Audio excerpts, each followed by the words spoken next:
Morning friends, आशा करता हूँ कि आप लोग बहुत अच्छे होंगे। आज हम लोग शुरू करेंगे फिजिक्स के एक और न्यू टॉपिक को, जिसका नाम है इंटरफेरेंस। फर्स्ट ऑफ ऑल पहले हम लोग डिफिनीसन देख लेते हैं इंटरफेरेंस की। The phenomena of modification in intensity due to to waves of same frequency and constant phase difference in the region of superposition is called the interference. यानी कि ऐसी घटना जिसमें प्रकाश की तीव्रता में परिवर्तन होता है ड्यू टू टू वेव्स, दो वेव्स के कारण जब अध्यारोपण होता है तो इसी घटना को हम लोग इंटरफेरेंस कहते हैं। और ये सेम फ्रीक्वेंसी में, जो टू वेव्स हैं ये सेम फ्रीक्वेंसी में होनी चाहिए और इनके बीच फेज डिफरेंस जो है कांस्टेंट होना चाहिए।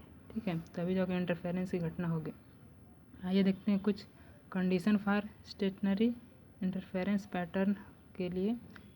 फर्स्ट ऑफ ऑल एक इसेंशियल होगा, यानी कि एक आवश्यक होगा, और इसमें एक अनावश्यक यानी कि कुछ अवांछनीय कंडीशन होंगे इंटरफेरेंस की घटना को होने के लिए। आवश्यक यानी इसेंशियल में देख लेते हैं हम लोग। एब्सोल्युटली एकदम निश्चित रूप से ये होना ही चाहिए। सेम फ्रीक्वेंसी, यानी जो टू वेव्स हैं उनकी फ्रीक्वेंसी कैसे होनी चाहिए, सेम होनी चाहिए।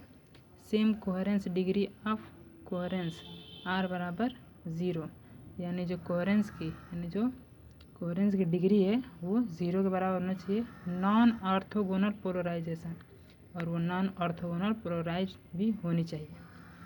फर्दर डिजायरेबल कंडीशन देख लेते हैं, कुछ अवांछनीय गुण। ऑलमोस्ट कोहेरेंस R बराबर 1 की सेम पोलराइजेशन, दोनों जो है वेव्स हैं वो सेम पोलराइजेशन हो सकती हैं। सेम इसे इंटेंसिटी, और उनकी तीव्रता भी सेम हो सकती है।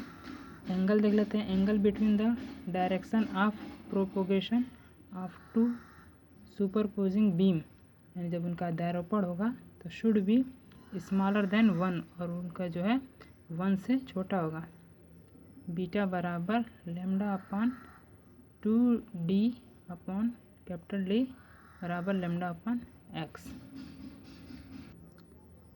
इंटरफेरेंस पे कुछ घटनाएं देख लेते हैं, जैसे यंग डबल स्लिट एक्सपेरिमेंट में क्या होता है। S1 और S2 दो स्लिट, यानी कि पहले एक हम लोग सिस्टम लेंगे जिसमें जो है एक स्क्रीन होगा जिस पे हम लोग इंटरफेरेंस को प्राप्त करेंगे, और दूसरा सोर्स होगा जहाँ से जो है लाइट जो है इमिट होगी यानी आएगी। तो इसमें जो है एक पर्दा होगा, ठीक है, और एक स्क्रीन होगा। इनके बीच की दूरी जो है कैपिटल D होगी, और यहाँ पे दो जो है इसमें छिद्र होंगे यानी स्लिट होंगे। इसका नाम होगा S1 एंड S2। ठीक है, अब देखते हैं हम लोग डिस्टेंस बिटवीन स्लिट्स। स्लिट की जो है डिस्टेंस हो जाएगी स्मॉल d, ठीक है, S1 और S2 के बीच के, और कैपिटल D जो है डिस्टेंस हो जाएगी स्लिट और स्क्रीन के बीच के। ठीक है, जो देंगे now we have to find the path difference, और सबसे पहले जो हम लोग पाथ डिफरेंस फाइंड आउट करेंगे। ठीक है, S2 से चलने वाली जो रेज है वो P पर पहुंचेगी। ठीक है, फिर S1 से भी चलने वाली रेज जो है P पे पहुंचेगी, और P से E के बीच की डिस्टेंस जो है स्मॉल x होगा। ठीक है, अब इस S1 को जो है डॉट डॉट करके सीधी रेखा को इस स्क्रीन से मिलाएंगे तो इस पॉइंट को E बोलेंगे, और S2 को भी इसी प्रकार मिला लेंगे तो इसको F हम लोग से डिनोट करेंगे। अब देखते हैं अब इनके बीच का path difference. Rays S1P and S2P।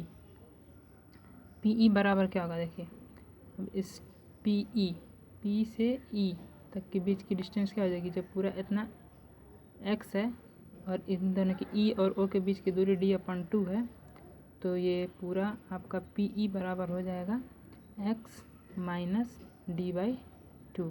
ठीक है, दूसरा देखते हैं PF, यानी कि P से F तक के बीच की डिस्टेंस जो है, यहाँ तक जो है x है, P से O तक, फिर नीचे जो है D/2 है, इसको जो है ऐड कर देंगे x plus D/2। Path difference निकालने के लिए इस ट्रायंगल को लेंगे, कौन सा, S2PF। ठीक है, और दूसरा ट्रायंगल लगा इसके लिए ये, ठीक है, यानी SPE ट्रायंगल। अब इन दोनों के बीच का हम लोग पाथ डिफरेंस फाइंड करेंगे। तो पाइथागोरस प्रमेय का हम लोग यहाँ पर प्रयोग कर सकते हैं। दोनों को अलग अलग निकाल कर भी हम लोग घटा सकते हैं, लेकिन हमने जो है एक ही साथ दोनों को सब्ट्रैक्ट किया है। S2P यानी जो कॉर्ड होता है S2P इस ट्रायंगल में देखिए, ठीक है, S2P का स्क्वायर माइनस S1P का स्क्वायर हमने घटा दिया बराबर। अब S2P2 हो जाएगा आपका, S2P2 क्या होगा इस ट्रायंगल में देखिए, ठीक है, S2P ये हो जाएगा कॉर्ड, ठीक है, इस पे लंब हो जाएगा PF और ये इसका बेस हो जाएगा आधार, ठीक है। तो क्या होता है D स्क्वायर यानी इसका आधार का वर्ग प्लस फिर क्या होगा इसका लंब का वर्ग बराबर S2P स्क्वायर होगा ना। देखिए D square plus x plus D upon 2 का होल स्क्वायर माइनस उसी प्रकार जो है S1P इस ट्रायंगल को ले लेंगे S1P से E, ठीक है। फिर इसमें भी जो है पाइथागोरस प्रमेय का प्रयोग करके इसको निकाल लेंगे S1P स्क्वायर को। S1P स्क्वायर भी इसी प्रकार फाइंड कर लेंगे D square plus x minus D upon 2 का होल स्क्वायर, ठीक है। अब इन दोनों को ब्रैकेट से हटाकर इन्हें सब्ट्रैक्ट कर लेंगे, तो कट कर आपका आ जाएगा 2xD यानी S1P का होल स्क्वायर माइनस S1P का होल स्क्वायर बराबर 2xD, ठीक है। अब देखिए, अब इसका जो है इसको हम लोग ओपन कर देंगे तो S2P प्लस S1P फिर दूसरे ब्रैकेट में S2P माइनस S1P, ठीक है, बराबर 2xD। अब इन दोनों को सॉल्व करेंगे S2P माइनस S1P इसको इधर भेज देंगे तो 2xD upon S2P plus S1P, ठीक है। We can approximate that S2P लगभग बराबर होगा S1P के। यहाँ से देखिए S2P लगभग बराबर है S1P के, ठीक है। तो देखिए path difference, then path difference S2P minus S1P बराबर 2xD, ये दोनों बराबर हो जाएंगे, ये दोनों बराबर होंगे किसके D के। तो ये हो जाएगा आपका जोड़ के 2D बराबर 2 से 2 कट जाएगा और यहाँ पे हो जाएगा XD अपॉन कैपिटल D, यानी पाथ डिफरेंस आ जाएगा आपका XD अपॉन कैपिटल D, ठीक है। इसका कंडीशन देख लीजिए, कब जो है इसमें ब्राइट फ्रिंज बनेगी और कब जो है डार्क फ्रिंज बनेगी। इसकी घटना को देख लेते हैं। S2P माइनस S1P बराबर n लेमडा, ठीक है। जब पाथ डिफरेंस जो है n लेमडा हो तो n की ऑर्डर जो है वो 0 से लेकर 1 2 3 4 इन्फाइनाइट तक जा सकती है। तो ये जो पाथ डिफरेंस हम लोगों ने निकाला है XD अपॉन कैपिटल D, ठीक है, वो बराबर हुआ किसके n लेमडा के, ठीक है। यानी कि अब इनका डिस्टेंस फाइंड करें x n बराबर n lambda D upon small d, यहाँ पे n जो होगा 0 से लेकर इन्फाइनाइट तक आप पुट कर देंगे तो कंडीशन निकल जाएगा आपकी ब्राइट फ्रिंजेस के, ठीक है।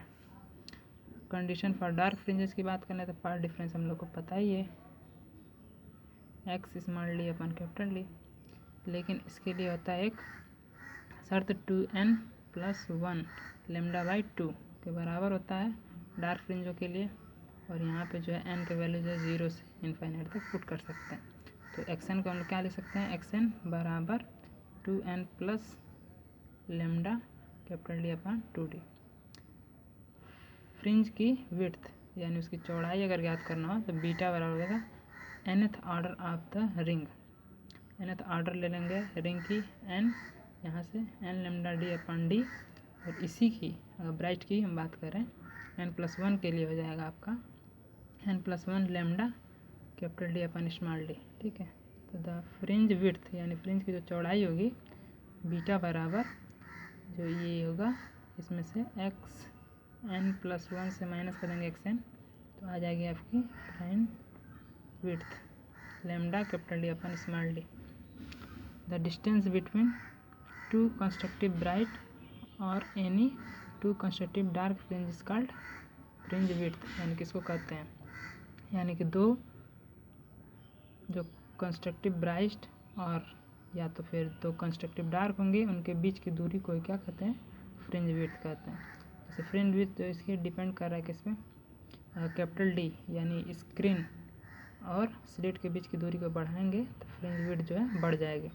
लेमडा का वैल्यू बढ़ाएंगे तभी भी जाके बढ़ जाएगी फ्रिंज विड्थ।